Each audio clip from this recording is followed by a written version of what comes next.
What's going on today, guys? Dean from Deancent Garage here. In today's video, we're going to be cleaning and testing the fuel sending unit as well as zinc plating it. You're going to want to stick around for this one.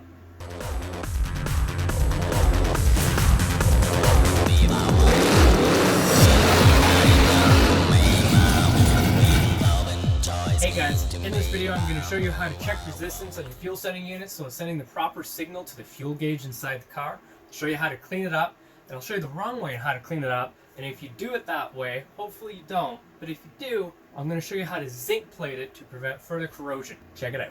So I just got the sending unit here, and we're going to just take off this bottom cap here, and I'm going to clean this thing up.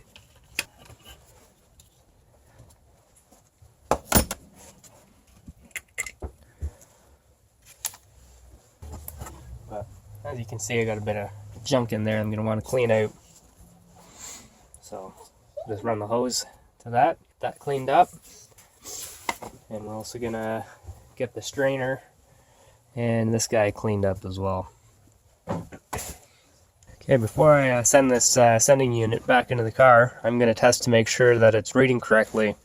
So this is gonna tell you your fuel level in the vehicle. You can hear there's a piece in there that moves up and down, and that's actually going to change the resistance level across these two terminals, which will be sending a signal back to your fuel gauge.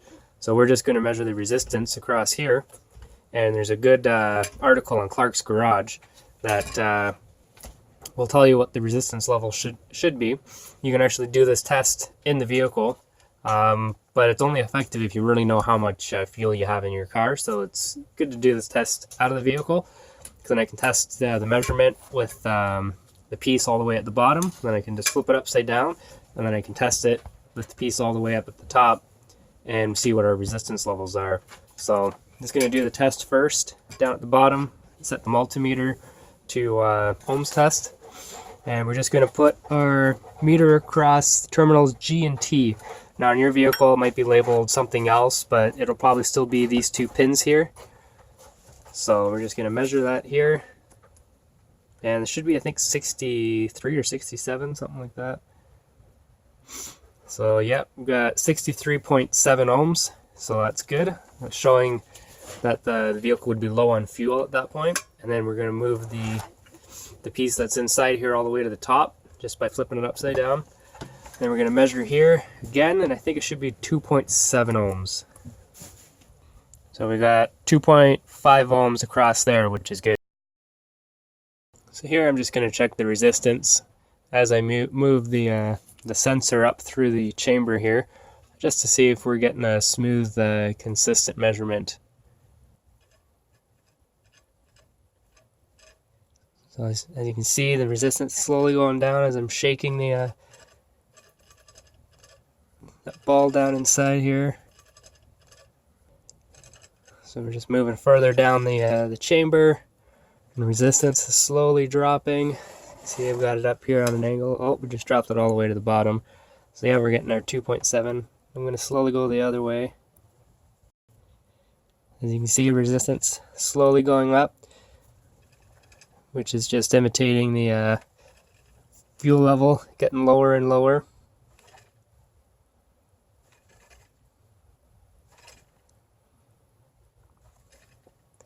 So it looks like we're getting a pretty good reading on this sending unit, which means it's working quite well. And we'll just bottom it right out. The rating spec, depending on the year of your Porsche, the rating might need to be a bit different. I know the older cars, it'll be a different reading there. So just check out that link, and there'll be a little chart there that will show you what resistant level you should be receiving on your sending unit. You can determine whether it's good or bad, needing to be replaced or not. But this appears to be good, so I'm gonna keep it, clean it up, and pop it back in. So I'm just gonna take this apart here, because as you can see, there's a bit of corrosion there, so I don't want this coming back into the fuel. So obviously there's some junk in there, so I'm just gonna take this nut off here. That nut is a 7/32 size, and then that should allow me to then remove this piece. And then I just had to wiggle it to get it off this piece here. So that's what the inside of your sending unit will look like. You just got to be careful with that middle rod now.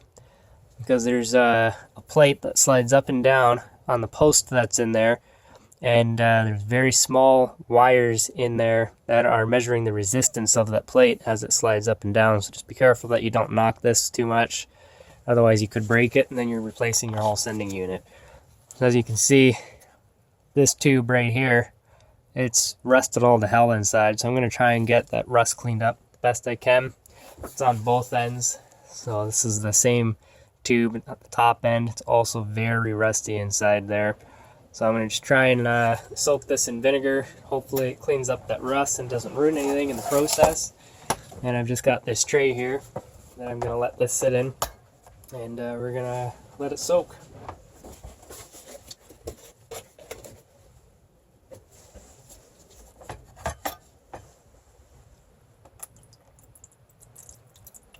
I just want to put enough in to cover that pipe entirely, both ends, just to make sure we've got liquid going through the whole thing.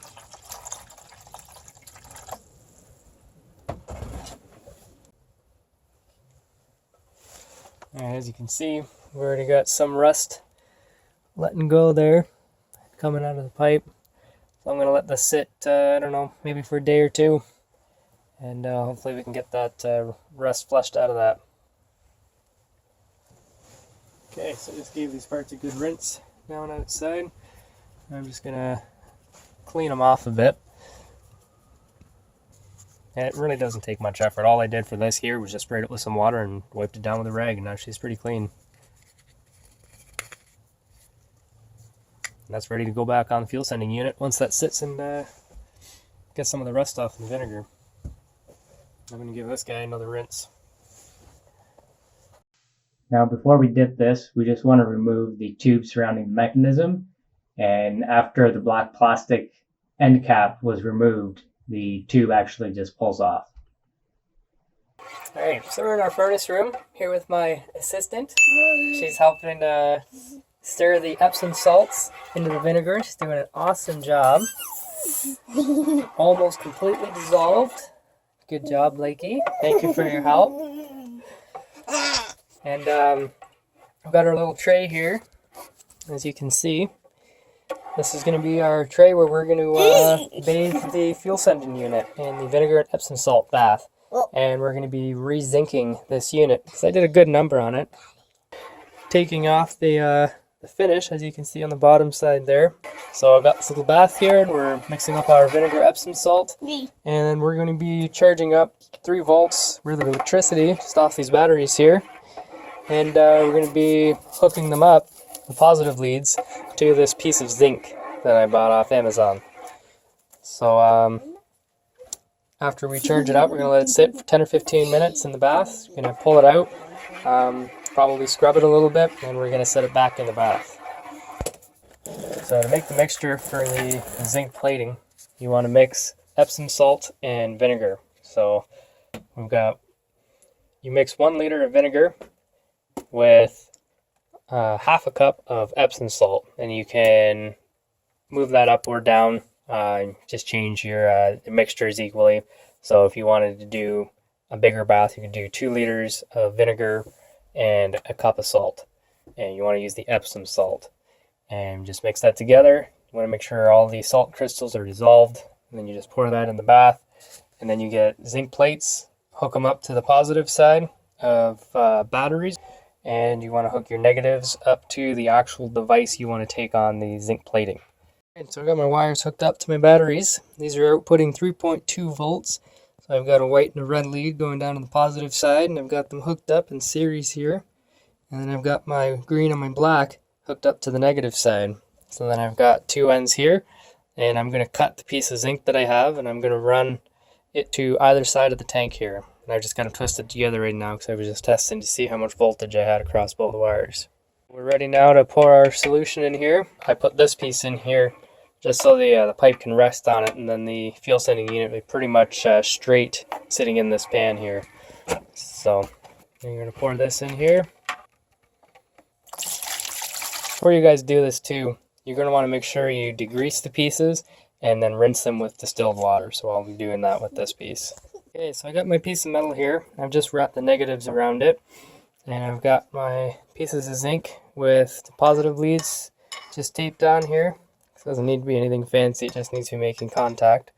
So I'm going to put the bit in here just to take some of the contaminants out of this water. I'd rather them go on this red Robbie bit rather than the piece I'm trying to re-zinc. Alright, so I've got the bit in there with the negative leads on it, and I've got my zinc over there with the positive lead coming back to our battery here, and I've got our other piece of zinc on the other side with the positive lead also coming back to the battery.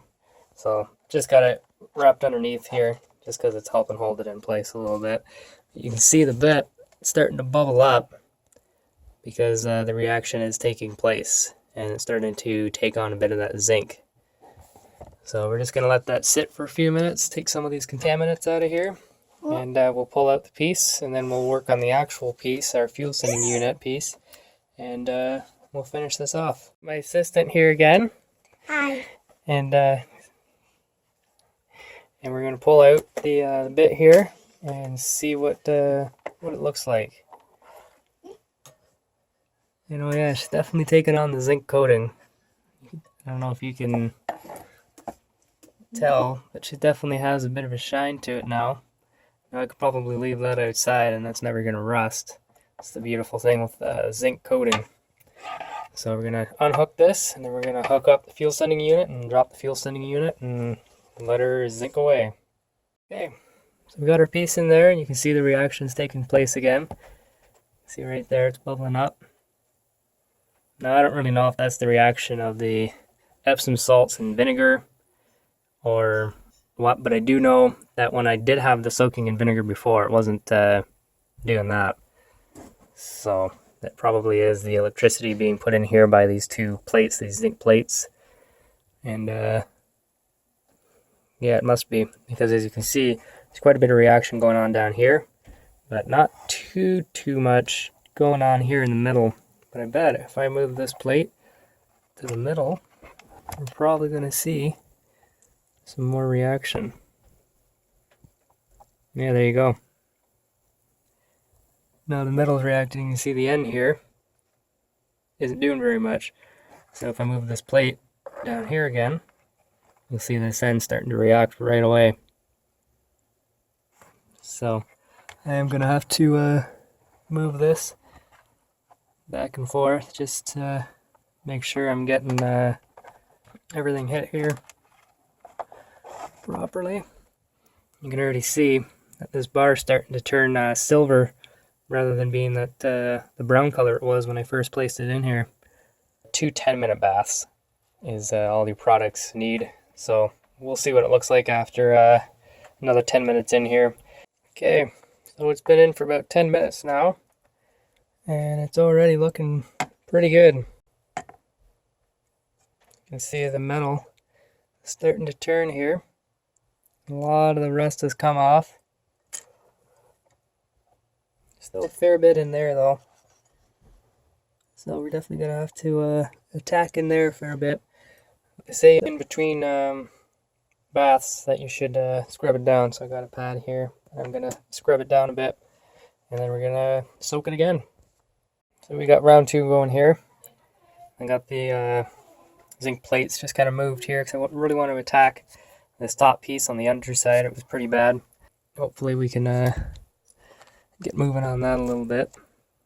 Alright, so our zinc plating process is complete. Here's the tray. You see all the debris that's in there that came out of the sending unit. And here's what's left over on the zinc plates after the chemical reaction. And the batteries here, they still got quite a bit of charge in them, so this doesn't really take a lot of power to do this. And here's our fuel sending unit. So as you can see, you kind of get like a primer gray look when you do it this way. You see the original plating, it's got that like gold color to it. It's not in the greatest shape, but it's still fine. The only reason mine didn't turn out that way is because you need yellow chromate to do that, or a chromium type chemical. I was having trouble sourcing that myself. There are some companies that offer those services, but they said they couldn't do just half the unit. They were going to dip the whole thing in, and I didn't think that would be the greatest idea for these wires and this unit here. So Decided I'd just do it myself in this little bath and just skip the chromate process. So as you can see in there, it didn't do the greatest job, but not too bad. Better than what it was. And this is what the side looks like and the top here. So yeah, I'm pretty happy with that. I think it should work fine. I've tested it already. I've tested the resistance on these terminals, and the resistance is exactly in spec, so I should be getting proper fuel ratings still with this.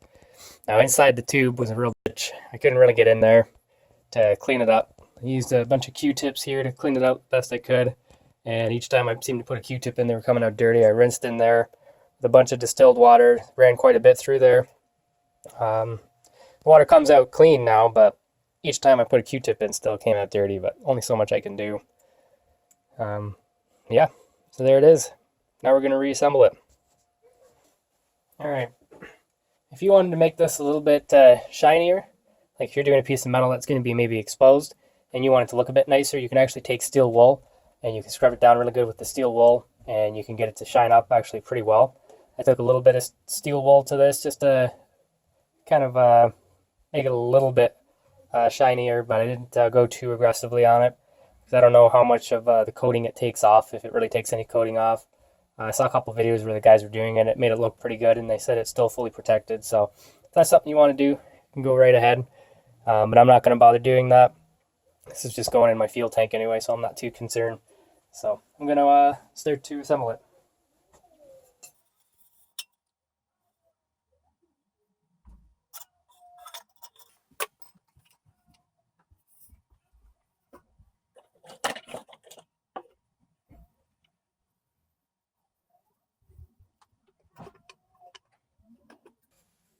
There's little notches in all these pieces that you got to watch out for. Got to make sure everything gets all lined up. Now, you've got this bar and this pipe in there that you got to get lined up into this piece. So pretty straightforward, and there's also a notch at the top of this. So then you just want to take this, and you want to place it over this.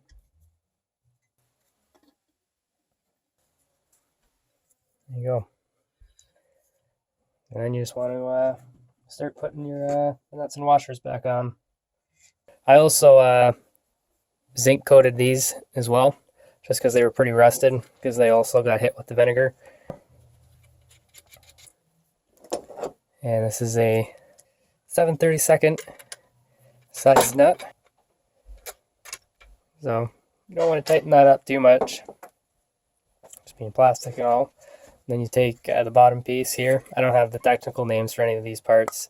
No idea what they're called. But we're just going to put that back on. Then your washer goes on.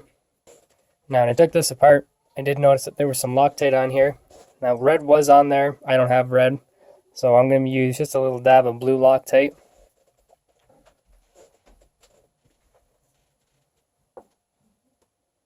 And then your final nut. That's another 7/32 nut as well. That'll just help prevent the nut from coming loose. We've got our fuel setting unit put back together, ready to go back in the vehicle. I hope you guys enjoyed the video. Don't forget to like the video, subscribe to the channel, and hit that notification bell. See you guys in the next one.